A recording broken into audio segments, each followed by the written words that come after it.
So I was doom scrolling on Reddit the other day and I saw this post.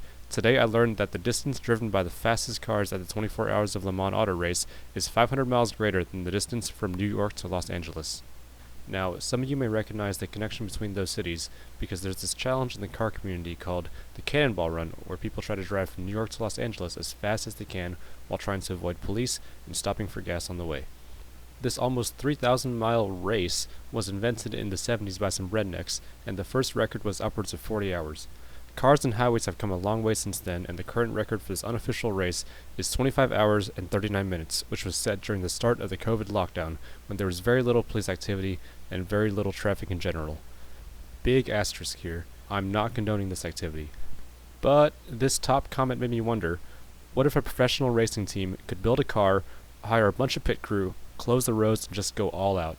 How fast could someone make this drive if they didn't have to deal with those pesky cops, construction zones, and other idiots on the road? What kind of car would you need, how much gas would this require, and how long would this ultimately take?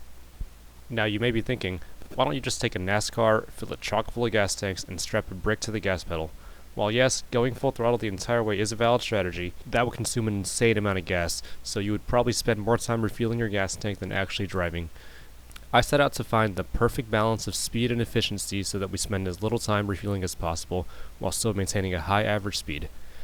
In order to do that, we'll have to do some math. Now, if you have a useless engineering degree like I do, you may be thinking, hey, that sounds like a linear programming problem. And you would be right. Good job. This next part's going to be nerdy, so feel free to skip to the end if you just want to know the answer. Okay, now that it's just the nerds here, I can be real. Quick disclaimer, I am not a mathematician, so I'm just trying to get as close as reasonably possible with my peanut brain since I don't have a PhD in physics. Since this is all theoretical, for now, we'll be making some assumptions. The first one is that we're assuming the racing team has gotten permission to close down the entire length of road so we won't have to deal with law enforcement, rush hour traffic, or construction zones. The second assumption we're going to make is that the team has calculated the exact locations that the car will need to stop, and they'll have a pit crew at each location to refuel the car. Okay, those are the guidelines, so let's dive in. In order to solve for this solution, we're going to need all the factors that could possibly affect the speed, efficiency, and fueling rate. The main factors I considered here were the air drag of the car, the power and efficiency of the engine, and the amount of fuel as well as the rate of refueling. If you noticed, I ignored the weight of the car in this formulation because air drag will be the main force we're dealing with here. Air drag goes up with the square of speed, so that means if you go 10% faster, you'll have 21% more drag. If you want to go 30% faster, then you'll have 69% more drag. Nice. At the speeds we're going, the energy required to overcome air drag is vastly greater than the force required to move a couple extra pounds. So these variables are all going to be inputs into our set of ultimately useless equations.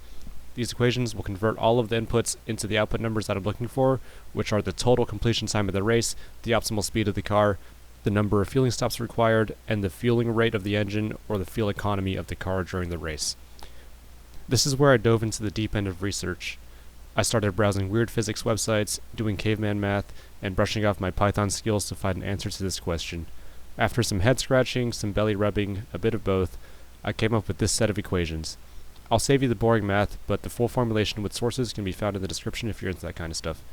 So, with this formulation, I first plugged in some numbers from a Honda Civic to make sure that the answer was reasonable. Regular fuel tank, regular refueling time, regular engine, and regular aerodynamics. The answer I got was that using a regular economy car, we could go coast to coast in just under 24 hours. A reasonable time frame if there was no police to pull you over, no traffic to slow you down, and gas stations exactly where you needed them to be. You would need to stop 15 times, and your average speed would be 128 miles an hour with an average fuel consumption of 15 miles per gallon. These are all totally reasonable numbers, so I'm pretty confident that my math is at least somewhat close. Now, having proven that my program works and gives somewhat of a reasonable answer, it's time to build a race car and input some theoretical numbers. Google Maps says this route from a garage in New York to a hotel in Los Angeles, which is the unofficial start points of the race, is 2,798 miles. And if you drive the speed limit, it'll take 41 hours, but ain't nobody got time for that. Looking through the route, it looks like most of the road is wide open straights, with the exception of the first few miles in New York and a couple of on-ramps. Also, we mustn't forget about the change in elevation. To account for turns in elevation, we'll just add 3% to the total distance. Next, we have to determine what kind of car we actually want to build. It would not make sense to use F1 car or IndyCar shapes here, since those bodies are built to have maximum downforce and they have a lot of drag at high speeds. Since we're not making any turns, we don't need downforce to make the car stick to the ground. I had a quick Google for the most aerodynamic cars since we want the car to move through the air as efficiently as possible. Most sources list these cars as having the lowest drag coefficients ever.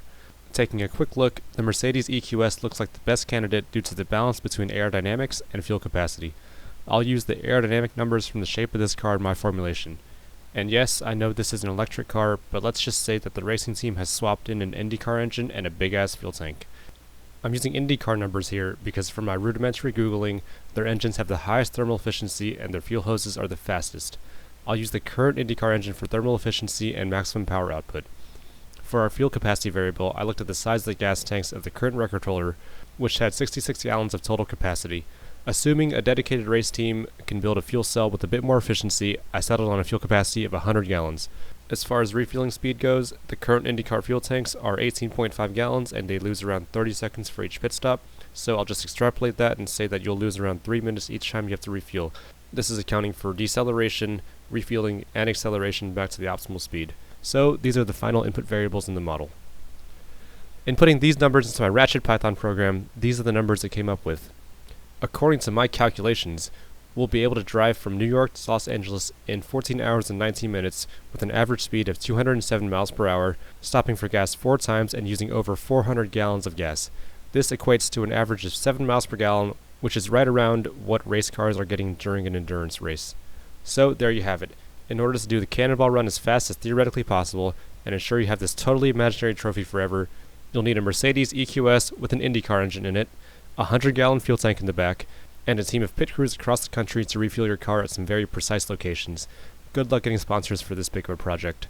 If any of you billionaires want to have the ultimate underground Big PP record, you know who to call.